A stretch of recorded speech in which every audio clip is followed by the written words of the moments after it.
Hey everybody, Jeff Slakey at the Alderbrook Resort for the Affordable Workforce Housing Summit, Thursday, January 3rd, put on by Peninsula Credit Union and other great organizations around the community. I'm sitting now with Trudy Soucoup, the Chief Executive Officer for Homes First. Hi Trudy, how are you? I'm very good, Jeff. Thanks for being here today. Well, thanks for talking with me a little bit before you get up and make your presentations. Let's talk about what Homes First is. Explain to me the model.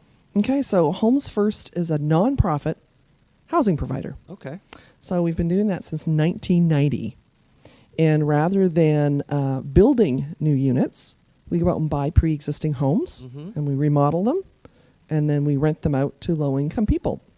And so it's pretty simple, but it's also really complicated. I bet. Because, you're going through purchase and sale agreements over and over and over, finding houses, rehabbing them, and then finding the tenants who are really struggling the most to have affordable housing, those folks who are really, really low income. Yeah. Probably 85% of our tenants are less than 30% area median income. Wow. But they all have to pay rent too.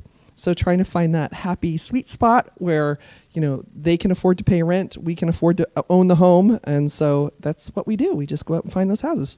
And talk to me, and I kind of heard that in your explanation, but scattered site housing is a Yes. big thing that you do. Tell us about that. Right. And so one of our organizational values is helping our tenants be a part of the community again, rather than apart from the community.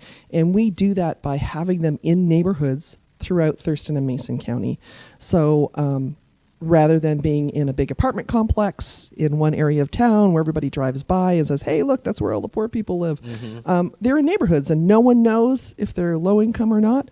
Their kids are walking to school with other people's kids. They're seeing how other people live their lives. They're going to other people's houses and not being stigmatized by that. So we do that through scattered site. So that really helps to build community in neighborhoods and throughout the whole areas. Right, absolutely. And so it also helps improve neighborhoods often because quite often we're buying the homes that nobody else really wants to buy. Really? And so we make them a property that neighbors can also be proud of in the community. We like to be a good neighbor. We want our tenants to be good neighbors. So you do that by taking good care of the properties. What's the process for someone to enter and start talking with you at Homes First and then eventually find themselves in a home? How does that work?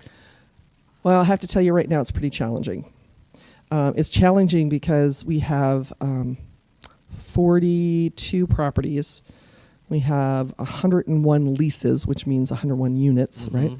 And we have very low turnover. Like almost every other landlord in the area, people are not moving, and our tenants especially are not moving because we treat them with dignity, we treat them with respect, we give them pride of ownership. They may not own the home, but they feel like it is their home, and so they just don't move. So the only way we can really increase the number of units is by buying more housing.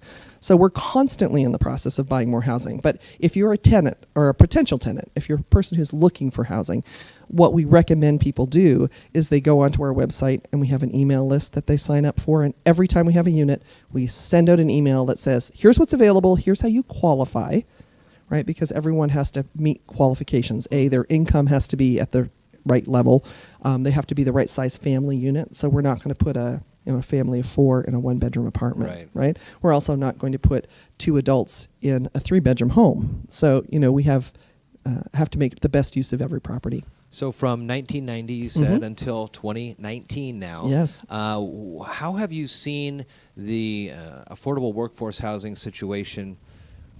How has it progressed since 1990? Well, interestingly enough, Homes First was formed in 1990 because we had the same problem. We were seeing affordable workforce housing disappearing for a lot of different reasons. Zoning was changing. Laws and rules around how you build your homes was changing.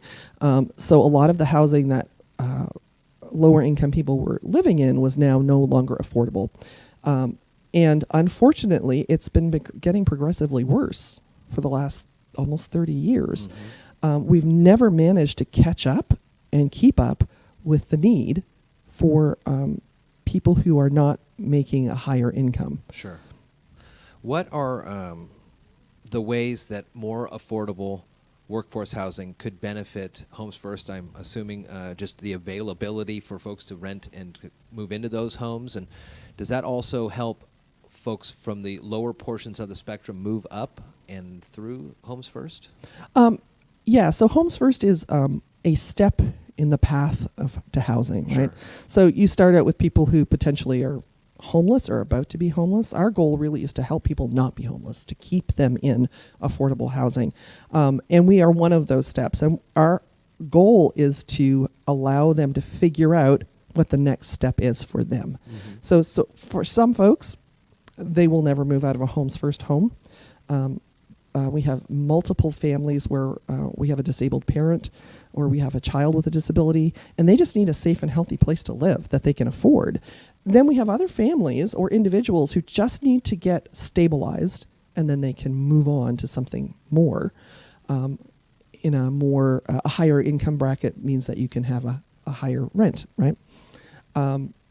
So tell me what your question was again, because I just went off topic. Well, just as I'm listening here to you, I think another good question would be that as we talk about increasing affordable workforce housing, would that be a benefit to you for new homes, or as now folks are able to move up in homes and then maybe allow you to buy the homes that they just moved out of? Is that right? So it's all units are good units right now.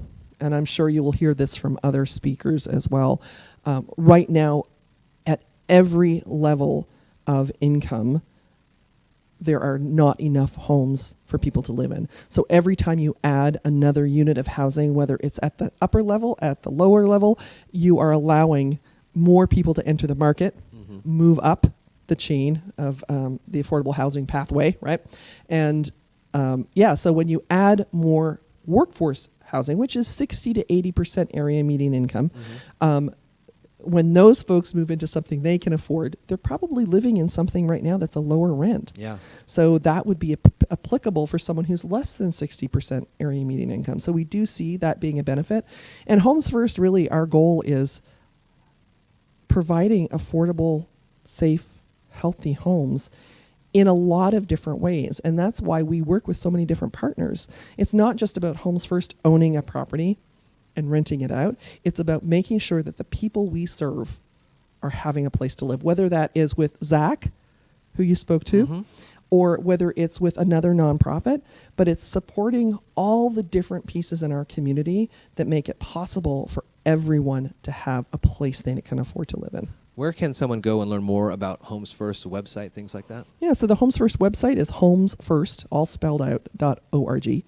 We're on Facebook, we're on Instagram, we're on Twitter, all those places, and we're Homes First. That's, if you look for Homes First, we're the ones that pop up, so it's pretty easy to find because we've been around for 30 years. For sure. Very nice. Trudy is the Chief Executive Officer for Homes First. Trudy Soucoup, thank you so much for talking with me. Well, thanks, Jeff. I really appreciate you being here today.